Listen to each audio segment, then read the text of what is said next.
Time for a recap for round 3 of the Lucas Oil AMA Pro Motocross Championship. It's the Rockstar Energy Drink National at High Point, presented by Central Bank.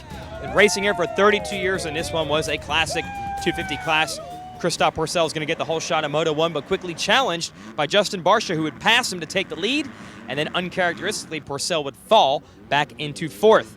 Barcia took off. He won his first moto of the season, so that'll end all the controversy over what was wrong with Justin Barcia for the first 2 rounds.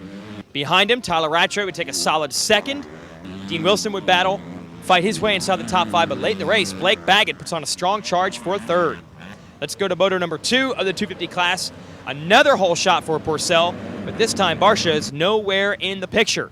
Pourcel would have to deal with pressure from his teammate, Tyler Rattray, as well as Wilson, but then Wilson would crash and drop out of the top 5. Suddenly at that point, it's pretty obvious. If Rattray just held on for 2nd, he would go 2-2 on the day, and that would be enough to give him the overall. So he backed it down and didn't try to challenge his teammate Pourcel, who would go on to win the moto and take 2nd overall. As for Barcia, never got going, had a tough time even staying in the points. Not sure exactly what happened to the Wonder Kid in moto number 2. Similar story for his teammate Eli Tomac, who was so spectacular in the first 2 rounds of the tour. He was outside of the top 10 in both races. And finally, their other teammate, Trey Kennard, he was pretty solid, went down on the first lap of Moto 2, fought his way all the way back to 4th. The only other guy in front of him, his other teammate, Blake Wharton, who was a solid 3rd in the 2nd moto. Podium looks like this. It's Rattray, it's Pourcel, and Blake Wharton in 3rd. Let's move up to the big class, the 450s, which aired live on NBC Sports. First moto, Ryan Dungey going to battle for the whole shot with Josh Grant. Everybody waiting to see these 2 guys hook up in a moto. Grant took off early.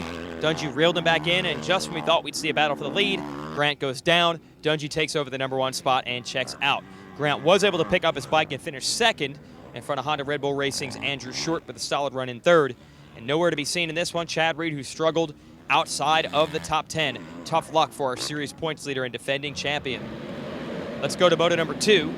Dungey with another great start, but Short is going to grab the early lead in this. And Short was going for his first ever moto win on a 450. He took off early, and about halfway through, Dungey started to reel him back in. About the 20-minute mark, he was all over the Honda man, and eventually Dungey puts his rock star Makita Suzuki into the number 1 spot. He'd win both motos. That's the 2nd straight weekend he's done that, and now he's going to be the points leader on the tour because Reed broke his front brake early in the moto. They couldn't get it fixed. A DNF for Chad Reed. Very disappointing. Solid run for Short to end up 2nd in the moto, and Brett Metcalf on the Geico Power Sports Honda takes 3rd overall. That's his first career podium in the 450 class. That's the racing from High Point. We will be at Budds Creek, Maryland next weekend. Come join us there or check out more action on allysports.com.